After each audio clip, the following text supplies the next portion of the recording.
কবি ভবানীপ্রসাদ মজুমদারের লেখা কবিতা দারোগা বাবু এবং হাবু। থানায় গিয়ে সেদিন ভোরে বললে কেঁদে হাবু, নালিশ আমার মন দিয়ে খুব শুনুন বড় বাবু। চারজন ভাই আমরা একটা ঘরেই থাকি, দুঃখে আমি সারা দিন রাত ভগবানকে ডাকি।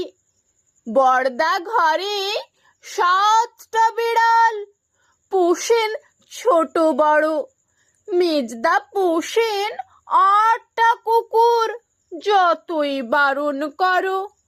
সেজদা পাগল 10টা ছাগল রাখেন ঘরেই বেঁধে, গন্ধে